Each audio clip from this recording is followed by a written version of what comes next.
வெண்முரசு. மழைப்பாடல் 44. பகுதி 9. மொழியாச்சொல். வாசிப்பது சந்தீப். மார்த்திகாவதியின் கொம்பொலி முற்றிலும் வேறுபட்டிருந்தது. முதலில் அது ஒரு கனத்த எருதின் குரல் என்றுதான் விதுரன் நினைத்தான். கொம்பு பிற இடங்களைப் போல வெண்கலத்தால் ஆனதாக இல்லாமல் எருதின் கொம்பினால் ஆனதாகவே இருந்தது. கொம்பை ஊதிய சேவகன் மும்முறை தலைவணங்கி தன் மர மேடையிலிருந்து இறங்கியதும் சபையில் அமைதி பரவியது. வெளியே பெய்து கொண்டிருந்த சிறு மழையின் மெல்லிய ஒலி மட்டும் அந்த விரிந்த மண்டபத்தை நிறைத்திருந்தது. கூரையை தாங்கி நின்ற கனத்த மரங்களாலான தூண்களில் உயரத்தில் கட்டப்பட்டிருந்த பட்டு பாவட்டாக்கள் இளங்காற்றில் யானை மத்தகங்கள் போல அசைந்தன. இருபக்கமும் கட்டப்பட்டிருந்த துணிச்சாமரங்கள் யானையின் காதுகளாக வீசின. ஒவ்வொரு தூணுக்கு கீழேயும் நின்று சாமரங்களை சரடால் இழுத்துக் கொண்டிருந்த சேவகர்கள் யானைகளை கட்டுப்படுத்திய பாகர்கள் போலிருந்தனர். தொடர்ந்து பெய்த மழையினால் மண் குளிர்ந்திருந்ததனால் உள்ளே அந்த சிறிய காற்றே கூதல் போல குளிரை பரப்பியது. நீள்வட்ட வடிவில் பீடங்கள் போடப்பட்டிருந்தன. அவற்றில் முதல் எல்லையில் இருந்து தொடர்ச்சியாக யாதவர்கள் அமர்ந்திருந்தனர். தங்கள் குலங்களின் இலச்சினைகள் பொறிக்கப்பட்ட தலைப்பாகைகளுடன் கழுத்தில் கல்மணி ஆரங்கள் அணிந்து தோலாடைகள் மேல் பளபளக்கும் குத்துவாள்களுடன் அமர்ந்திருந்த அவர்கள் மனக்கிளர்ச்சியுற்றவர்களாக அருகே இருந்தவர்களிடம் பேசியபடியும் உடலை அசைத்தபடியும் அவ்வப்போது சிரித்தபடியும் தெரிந்தனர். அவர்களுக்குப் பின்னால் நின்றிருந்த சேவகர்கள் அவ்வப்போது நறுமணப்பாக்கை அளித்தனர். யாதவர் வரிசையின் முடிவில் கம்சன் அமர்ந்திருந்தான். அவன் அமர்ந்திருந்த விதத்தை பிற அனைவருமே ஓரக் கண்ணால் பார்த்துக் கொண்டிருந்தனர். இரு தொடைகளையும் நன்றாக விரித்து பீடத்தின் இருபக்கங்களிலும் தன் கனத்த கைகளை ஊன்றி சிவந்த விழிகளால் அவையை பார்த்துக் கொண்டிருந்தான். சதைமடிந்த கழுத்தில் அவன் அணிந்திருந்த மணிமாலைகளும் சரப்பொளி ஆரங்களும் பதக்க மாலைகளும் ஒன்றுடன் ஒன்று கலந்து சதை திரண்ட மார்பை நிறைத்து உருண்ட வயிற்றின் மீது அமர்ந்திருந்தன. சபையை சுற்றி வந்த அவன் விழிகள் மறு எல்லையில் அவனுக்கு நேர் முன்னால் இருந்த சல்லியனை பார்த்ததும் விலகிக் கொண்டன. மீண்டும் சபையைச் சுற்றி சல்லியனை வந்தடைந்தன. க்ஷத்திரியர்களின் வரிசையின் இறுதி எல்லையில் அமர்ந்திருந்த சல்லியன் கரிய நெடிய உடலும் நீண்ட கரங்களும் கொண்டிருந்தான். ஒரு கையால் தன் கூரிய மீசையை வருடியபடி அவையில் எவரையும் பார்க்காமல் தொலைவில் ஆடிய பட்டுப்பாவட்டாவை நோக்கி பார்வையை நாட்டியிருந்தான். ஆனால் அவருடைய மொத்த அகப்பார்வையும் கம்சனைத்தான் பார்த்துக் கொண்டிருக்கின்றது என்று விதுரன் உணர்ந்தான். சபையில் க்ஷத்திரியர் வரிசையில் 4ஆவதாக பாண்டு அமர்ந்திருந்தான். இரு கைகளையும் மார்புடன் சேர்த்து கட்டியபடி தலைகுனிந்து தனக்குள் ஆழ்ந்தவனாக அவன் தென்பட்டான். அவ்வப்போது வாயை இறுக்கி பெருமூச்சு விட்டு மெல்ல அசைந்தான். அவையில் இருந்த எவரும் அவனை முன்னர் பார்த்திருக்கவில்லை. அவன் நுழைந்ததும் அவை முழுக்க ஓர் அசைவு பரவிச் சென்றது. அனைவரும் திரும்பி அவனை நோக்கினர். அத்தனை பேரும் அடைந்த வியப்பே ஒரு மெல்லிய ஒலியாக மாறி எழுந்தது. உடனே அவர்கள் இயல்பு நிலை மீண்டு அசைய அவ்வசைவு இன்னொரு அலையாக பரவிச் சென்றது. பாண்டு விதுரனின் கையைப் பற்றியபடி வெண்பனி போன்ற தலைமுடி காதுகளில் சரிய குனிந்து தரையை நோக்கியபடி நடந்தான். அவ்வரையில் பரவியிருந்த ஒளி அவன் கண்களை மறைத்தது. தரையின் மரப்பலகைகள் எழுந்து தெரிவது போல அவனுக்குத் தோன்றியது. பலமுறை காலை தவறாக எடுத்து வைத்து தடுமாறினான். விதுரன் அவன் தோளைத் தொட்டபடி, இளவரசே, சமநிலம்தான்.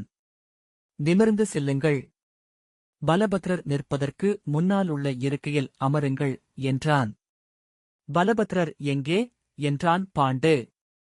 நான் சொல்கிறேன். நீங்கள் தொடர்ந்து செல்லுங்கள் என்று விதுரன் மிக மெல்லிய ஒலியில் கூறினான். பலபத்ரர் பாண்டுவை கண்டதும் சபை நடுவே இறங்கி பதறியபடி மார்புச் சதிகள் குலுங்க ஓடிவந்து அவனை கைப்பிடித்து அழைத்துச் சென்று பீடத்தில் அமரச் செய்தார். விதுரனின் முழுக்குருதியும் முகத்தில் பாய்ந்தேறி காது மடல்களும் இமைகளும் வெம்மை கொண்டன. விதுரனை நீக்கிய பலபத்ரர் அவனுடைய கடும் சினத்தை புரிந்து கொண்டாரென்றாலும் அவர் செய்தது என்ன என்பதை உணரவில்லை. அமைச்சரே, அரசரின் மருத்துவரை இருக்கைக்கு பின்னாலேயே நிற்கும்படிச் சொன்னேன் என்று பதற்றத்துடன் சொன்னார். விதுரன் மூச்சை இழுத்து சீராக விட்டு தன்னுடைய சினத்தை ஆற்றிக் கொண்டான். பலபத்ரர் குனிந்து பாண்டுவிடம், இளவரசே, என்ன தேவை என்றாலும் வலது பக்கம் திரும்பிப் பாருங்கள். அந்தத் தூணருகே நான் நின்றிருப்பேன் என்றார். பாண்டு நிமிர்ந்து இளநகையுடன் விதுரனைப் பார்த்தான். அவனுடைய இமைகள் கொக்கிரகுகள் போல இருந்தன. கீழே விழிகள் குருதி சிவப்புக்குள் இரு சிவந்த பாம்பு முட்டைகள் போல அசைந்தன. விதுரன் பலபத்ரரிடம் நான் பார்த்துக் கொள்கிறேன் என்றான். இல்லை அமைச்சரே, இளவரசர் நேற்றே உடல் நலமில்லாமல் என்று பலபத்ரர் ஆரம்பித்தார். அவரது உடல் பதற்றத்தில் வியர்த்திருந்தது. விதுரன் அவரது பழுத்த முதிய விழிகளையும் வியர்வை பரவிய மோவாயையும் பார்த்தான். தன்னுள் ஊறிய வெறுப்பை பல்லை கடித்து அடக்கியபடி, நான் இளவரசரின் அருகிலேயே இருப்பேன் அமைச்சரே. நீங்கள் மண்டபத்தை விட்டு வெளியே செல்லுங்கள் என்றான். பலபத்ரர் பாண்டவை பார்த்துவிட்டு இளவரசருக்கு தேவையான தலையணைகளை என்று தொடங்கவும் விதுரன் பட்டை கிழிக்கும் குறுவாள் போன்ற குரலில், கிழட்டு மூடா, இக்கணம் நீ வெளியே செல்லாவிட்டால் நாளை கழுவில் ஏற்றப்படுவாய் என்றான். பலபத்ரர் அச்சத்தில் உறைந்து திறந்த வாயுடன் அப்படியே நின்றார். என்றான் விதுரன். பலபத்ரர் எலி போல பதறி ஓடி எதிர்வாயில் வழியாக வெளியேறினார். விதுரன், இயல்பாகச் சாய்ந்து கொள்ளுங்கள் இளவரசே. எவர் விழிகளையும் பார்க்க வேண்டாம் என்றான். பாண்டு, அவர் பீஷ்மரின் தோழர். நீ அவரை அப்படி நடத்தியிருக்கக் கூடாது என்றான். சொல்லித் தெரிய வேண்டிய இடத்தில் அமைச்சன் இருக்கலாகாது என்றான் விதுரன். விதுரா, அவர் என்று பாண்டு சொல்லத் தொடங்க அது முடிந்துவிட்டது. நான் என் முடிவுகளை விவாதிப்பதில்லை என்றான் விதுரன். எது வேண்டுமானாலும் செய். நான் சொன்னதை நீ எந்த காலத்தில் கேட்டிருக்கிறாய் என்றான் பாண்டு. விதுரன் தலை தூக்கி க்ஷத்ரியர் விழிகளை பார்த்தான். எவரும் நேரடியாக விழிதிருப்பி பாண்டவை பார்க்கவில்லை. ஆனால் அவர்களின் கண்கள் சுழன்று சுழன்று வந்து பாண்டவையே தொட்டு மீண்டன. கம்சன் ஒரே ஒரு முறை நேருக்கு நேராக பாண்டவை பார்த்தான். இகழ்ச்சியுடன் வாய் சற்றே திறந்திருந்தது. அப்போது குந்திபோஜனின் நிமித்திகன் உள்ளே வர அந்த திறந்த வாயுடனேயே பார்வையை அப்பக்கமாக திருப்பிக் கொண்டான். பிறகு அவன் பாண்டவை பார்க்கவே இல்லை. சல்லியன் பாண்டவை பார்த்தானா என்பதையே விதுரனால் கவனிக்க முடியவில்லை. ஆனால் பார்க்காமலிருக்க மாட்டான் என்று விதுரன் அறிந்திருந்தான். அவன்தான் சல்லியனா என்று பாண்டு கேட்டான். விதுரன் ஆம் என்றான். அழகன் என்றான் பாண்டு. விதுரன் பதில் கூறவில்லை. அவனுக்குத்தான் குந்தி மாலையிடப் போகிறாள். விதுரன் பேசாமல் நின்றான். அப்படி அவள் நினைத்தால் அதுவே சிறந்த முடிவாக இருக்கும் என்றான் பாண்டு. அவன் தன்னைச் சீண்டுவதற்காகவே அப்படிச் சொல்கிறான் என்பதை விதுரன் உணர்ந்திருந்தான். அவன் ஒன்றும் சொல்லவில்லை. காலையில் பாண்டுவின் சேவகன் வந்து அவன் படுக்கை விட்டு எழ மறுப்பதாகச் சொன்னபோது விதுரன் திகைத்து, இன்னுமா எழவில்லை என்றான். அவர் உடல்நிலை நலமாக உள்ளதல்லவா? சேவகன் உடலுக்கு ஒன்றுமில்லை என்றான். விதுரன் பார்த்தான். அவருக்கு தங்களிடம் ஏதாவது பேசுவதற்கு இருக்கலாம் என்றான் சேவகன். விதுரன் எழுந்து சால்வையைச் சுற்றியபடி நடந்து பாண்டுவின் படுக்கையறைக்குச் சென்றான். மஞ்சத்தில் பாண்டு ஒரு கழித்து சாளரத்தைப் பார்த்தபடி படுத்திருந்தான். சாளரத்தின் திறந்த வாயில் வழியாக அப்பால் நின்றிருந்த சந்தன மரம் காற்றிலாடுவது தெரிந்து கொண்டிருந்தது. விதுரன் உள்ளே வந்ததை அவன் காலடியோசையால் உணர்ந்ததைத் தோள் குறுகல் காட்டியது. இளவரசே, என்ன இது? தாங்கள் அணியும் ஆடையும் ஏற்க வேண்டுமல்லவா என்று இயல்பாகத் தொடங்கினான் விதுரன். கலங்கிய விழிகளுடன் திரும்பி, நான் உன்னிடம் நேற்று காலை என்ன சொன்னேன் என்று பாண்டு கேட்டான். நேற்றா? காலையில் உங்களுக்கு உடல் வெப்பம் இருந்தது பாண்டு. ஆம், அதை நானும் அறிவேன். ஆனால் என் வெம்மையில் என் அறைக்கு வந்த உன்னிடம் நான் ஏதோ சொன்னேன். அது என்ன என்றான். விதுரன், அதை நான் சரிவர நினைவு கூறவில்லை இளவரசே என்றான். தம்பி, நீ ஒன்றை நினைவு கூறவில்லை என்று சொன்னால் அது நினைவு கூற விரும்பவில்லை என்றே பொருள்படும் என்றான் பாண்டு. அவ்வாறுதான் என்று விதுரன் சொன்னான். நான் சொன்னவை என்ன என்று எனக்குத் தெரியும். சரியான சொற்களில் சொன்னேனா என்றுதான் உன்னிடம் கேட்டுத் தெரிந்து கொள்ள விரும்பினேன் என்றான் பாண்டு. நாம் அதை பிறகு பேசுவோம். தாங்கள் மணநிகழ்வுக்கு கிளம்ப வேண்டும் என்றான் விதுரன். தம்பி, இது 2வது சுயம்வரம் என்றான் பாண்டு. விதுரன் அவன் சொல்ல வருவது அதுதான் என நன்கறிந்திருந்த போதிலும் உள்ளம் பதறுவதை உணர்ந்தான். பாண்டு, இதேபோல கங்கையில் படகில் சென்று பிதாமகர் என் அன்னையரை கவர்ந்து வந்தார் என்றான்.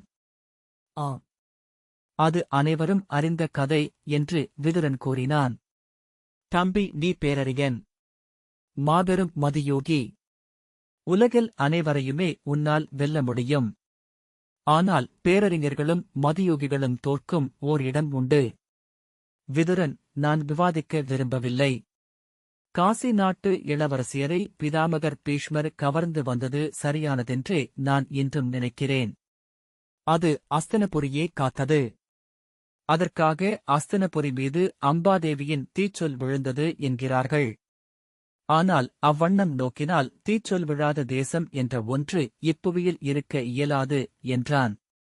கசப்பை உச்சமாக வெளிப்படுத்தும் சிரிப்பு ஒன்றை பாண்டு அடைந்திருந்தான் என்று விதுரன் அறிவான். பாண்டு சிரித்து, நான் ஒரு அரசியல் மதியோகியாக பிறக்காமலிருக்க முற்பிறவியில் தவம் செய்திருக்கிறேன் என்றான். இளவரசே, தாங்கள் இந்த சுயம்வரத்தில் கலந்து கொள்வதாக முடிவெடுத்துதான் இத்தனை தொலைவு வந்திருக்கிறோம். அது நம் பிதாமகரின் ஆணை என்று விதுரன் சொன்னான். பிதாமகர் எடுக்கும் 2வது பெரும் பிழை முடிவு இது. அன்று கங்கையை சிறை கொண்டு வந்தார். இப்போது யமுனையை சிறை கொண்டு செல்ல வந்திருக்கிறார், பாண்டு சொன்னான். என் தந்தை பிதாமகர் செய்த பிழையின் விஷத்தை அன்று உண்டார். இன்று எனக்காக அதை கிண்ணத்தில் ஊற்றுகிறார். பல்லைக் கடித்து உயிருடனும் உணர்வுடனும் சதுரங்க காயாக இருக்க இயலாது என்றான்.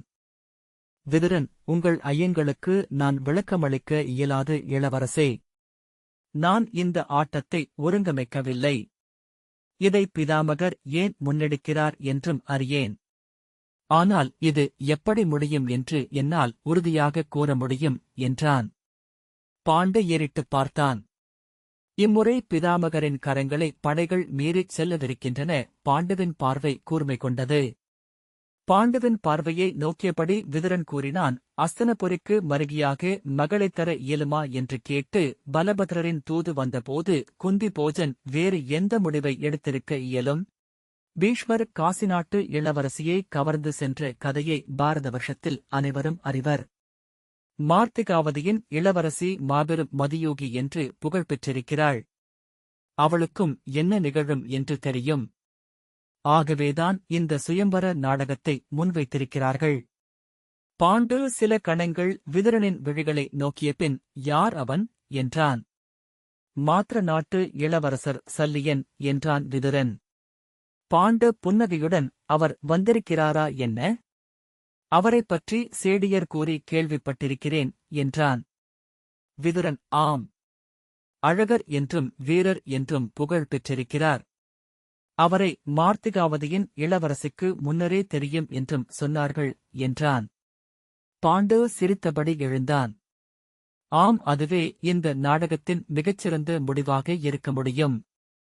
அழகிய மதியோகியான இளவரசி அழகிய வீரனாகிய இளவரசனுக்கு மனைவியாக வேண்டும். காட்டில் ஒரு மான் தன் இணையை தேடிக்கொள்வது போல இயல்பாக அது நிகழ வேண்டுமா? ஆம் இளவரசே, இது நம் பிதாமகரின் ஆணை. நாம் அதன் பொருட்டு வந்திருக்கிறோம். இந்த நாடகத்தை நாமும் சிறப்புற ஆடிவிட்டு மீள்வோம். பாண்டு கைகளை தூக்கி சோம்பல் முறித்தபடி பெரிய எடையொன்றை உடலில் இருந்து இறக்கிவிட்டது போலிருக்கிறது விதுரா. காலையில் என்னை நான் செயலற்ற பாவையாக, பிறர் விரலசைவுக்கு ஆடும் இழிமகனாக உணர்ந்தேன். இப்போது இந்த விளையாட்டு என் வாழ்வியல் சுவைமிக்க நிகழ்வுகளில் ஒன்று என்று தோன்றுகிறது என்றான். நான் இன்று ஒரு பார்வையாளன் மட்டுமே, இல்லையா? உறக்கச் சிரித்து மஞ்சளரிசியையும் மலரையும் ஓங்கித் தூவ என் கைகளுக்கு விசையிருக்குமென நினைக்கிறேன். அவை காத்திருந்தது. எத்தனை சுயம்பரங்கள்! ஒவ்வொரு நிகழ்வுக்குப் பின்னும் பாரத வருஷத்தின் அரசியல் விளையாட்டு மாறுபடுகிறது. இவை ஒவ்வொன்றும் சதுரங்கத்தின் ஒரு புதிர்நிலைகள். விதுரன் அப்பால் அமர்ந்திருக்கும் பீஷ்மரை ஒரு கணம் நோக்கி மீண்டான். பாண்டு தலையை மேலே தூக்கினான். விதுரன் குனிந்தான். இந்த நாடகத்தில் தலைவன் சல்லியன் என்றால் நான் விதூஷகன். என் முன்னால் அமர்ந்திருக்கும் இவன் யார் என்றான். இளவரசே, இவர் மதுராபுரியின் இளவரசர். பெயர் கம்சன் என்றான் விதுரன். இவன் ஐயமே இல்லாதவனாக இருக்கிறானே. விதுரன் மெல்ல நகைத்து, அவனும் ஐயமேயின்றி அமர்ந்திருக்கும்படி செய்யப்பட்டிருக்கிறான். பாண்டு சிரித்தபடி, விதுரா, இந்த அவையில் அத்தனை பேரின் ஐயமும் அப்படி நீக்கப்பட்டிருக்குமா என்ன என்றான். விதுரன் புன்னகை செய்தான். அவர்கள் சிரிப்பதை அவையே திரும்பிப் பார்த்தது. பாண்டு உள்ளே நுழைந்தபோது பலபத்ரரின் மூடத்தனத்தால் உருவான ஏளனம் அவர்களின் இயல்பான சிரிப்பால் சற்று விலகிவிட்டிருப்பதை விதுரன் கண்டான். மங்கல இசையும் வாழ்த்தொலிகளும் முழங்க முழுதணைக் கோலத்தில் வெண்கொடியும் கவரியும் சூடி வந்த குந்தி போஜனும் அரசி தேவவதியும் வணங்கியபடி அவை நுழைந்து சிம்மாசனத்தில் அமர்ந்தனர். குந்தி போஜனின் விழிகள் முதலிலேயே பீஷ்மரை தேடிக் கண்டு கொண்டன. உடனே அவர் உடலில் பணிவைக் காட்டும் ஓர் அசைவு நிகழ்ந்தது. அதைக் கண்டதும் சல்லியன் இயல்பாக திரும்பி பீஷ்மரை பார்த்தான். உடனே பாண்டுவை நோக்கிய பின் அரைக்கணத்தில் திரும்பிக் கொண்டான். குந்தி போஜனின் அரியணைக்குப் பின்னால் வீரன் அவருக்கு வெண்கொற்றுக் குடை பிடித்தபடி நின்றான். இருபக்கமும் தாசிகள் கவரி வீசினர். அவருடைய அமைச்சர் ரிஷபர் கையில் செங்கோலை ஏந்தி அவர் முன்வந்து அருகே நின்றார். ஆனால் குந்தி போஜன் தன் உடல் குறுகல் வழியாகவே அவை அனைத்தையும் பொருளற்றவையாக ஆக்கிவிட்டிருந்தார். ஆனால் அங்கு அமர்ந்திருந்தவர்களில் சல்லியனைத் தவிர பிறர் அதை உணர்ந்ததாக தெரியவில்லை. சல்லியனின் கைகளில் தோளில் தொடைகளில் எங்கும் ஏளனம் வழிந்தது. விதுரன் திரும்பி பீஷ்மரை பார்த்தான். அவர் அப்பால் குலமூதாதையர் அமர்ந்திருந்த வரிசையின் முகப்பில் தன் பீடத்தில் நிமிர்ந்து முதுகுடன் இறுக்கமான கழுத்துடன் அசையாத பார்வையுடன் அமர்ந்திருந்தார். கோயிலில் அமர்ந்திருக்கும் சிலை போல. விதுரன் அந்த புதுச்சூழலில் அவரை பார்க்கும்போது அவருடைய அந்த நிமிர்வு மிக வேறுபட்டுத் தெரிவதாக எண்ணிக்கொண்டான். எதிரே பெருகிவரும் நதியொன்றுக்கு நெஞ்சு கொடுத்து நிற்பது போல. குந்தி போஜனின் அரச நிமித்திகன் மேடை ஏறி தன் கோலை தூக்கி அங்கு வந்திருக்கும் அனைவரையும் வரவேற்று சுயம்பர அறிவிப்பை அளித்தான். மங்கல இசையும் வேதியரின் மறைமுழக்கமும் சூழ குந்தி போஜன் எழுந்து சபையை வணங்கிய பின் கையில் செங்கோலுடன் சிம்மாசனத்தில் அமர்ந்தார். வெளியே அரச பெருமுரசு ஒலித்தது. கம்சன் தன் பெரிய தொடைகளை கைகளால் வருடியபடி பெருமூச்சு விட்டான். அவன் பார்வை சல்லியனைத் தொட்டு மீண்டதும் கை மீசையை நீவி பின்னால் ஒதுக்கியது. நிமித்திகன் பழைய கொம்புவாத்தியம் போல தடையின்றி ஒலித்த குரலில் அறிவித்தான். சந்திர குலத்தோன்றல் யதுவின் குருதி வழிவந்த யாதவ குலத்து 108 பெருங்கொடிகளில் முதன்மையானதான விருஷ்ணி குலத்தின் தலைவர் சூரசேனரின் புதல்வியும் மார்த்திகாவதியின் தலைவரும் போஜர் குலத்துச் செம்மலுமான குந்தி போஜரின் அறப்புதல்வியுமான குந்திதேவி என்னும் பிருதை தேவியாரின் திருமணத் தன்னேற்பு பெருமங்கலம் இங்கு இந்த அவையில் நிகழவிருக்கிறது. ஆணுரைகளின் முறைமை போல மூதன்மையை முறை வழியாகக் கொண்டது யாதவ பெருங்குலம். இங்கே பெண்ணே குருதித் தோன்றல், கருப்பையே குலத்தின் ஊற்று. ஆகவே இளவரசியின் தேர்வும் முடிவும்தான் முடிவானது. அதற்கு அப்பால் மூத்தோர் சொல்லோ தெய்வ ஆணையோ கூட செல்ல முடியாதென்றறிக. நிமித்திகன் தொடர்ந்தான். இளவரசி பிருதை அரசு சூழ்தலை முறைப்படி 7 நல்லாசிரியர்களிடமிருந்து கற்றுத் தேர்ந்தவர். மார்த்திகாவதியில் தங்கித் தவமியற்றிய முதுபெரும் முனிவர் துர்வாசரின் அணுக்கமானவியாக அமர்ந்து அறமும் பொருளும் மெய்யறிவும் ஊழ்கமும் கற்றவர். 5 வகை படைக்கலங்களையும் இருகைகளாலும் ஆற்றும் வல்லமை கொண்டவர். இந்த மார்த்திகாவதி நகரும் அரசும் இளவரசி குந்திக்கு உரியவை என்றறிக. நிமித்திகன் கைதூக்கியதும் சூதர்கள் மங்கள வாத்தியங்களை ஒலித்தனர். நிமித்திகன் உரத்த குரலில் மார்த்திகாவதியின் இளவரசி மன்று சூழ்கிறார் என்று அறிவித்தான்.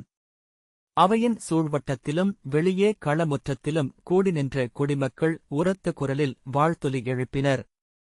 பெருமுரசும் கொம்பும் சங்கும் சல்லரியும் மணியும் மங்களச் சிலம்பும் ஒலித்தன. முதலில் நிறைகுடம் ஏந்தி வேதம் பாடி நீர் தெளித்து முதுவெதிகர் 7 வந்தனர்.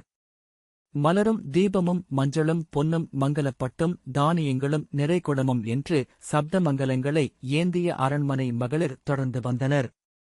மங்கள வாத்தியங்களை இசைத்தபடி சூதர்கள் அவர்களுக்குப் பின்னால் வர குந்திதேவி இருபக்கமும் இரு சேடியர் அணுக்கத்தாளமும் மங்கத்தாளமும் ஏந்தி வர பின்னால் வந்த சேடி வெண்கொடை பிடித்திருக்க கவரி வீசிய சேடியர் மருங்கு சூழ உள்ளே வந்தாள்.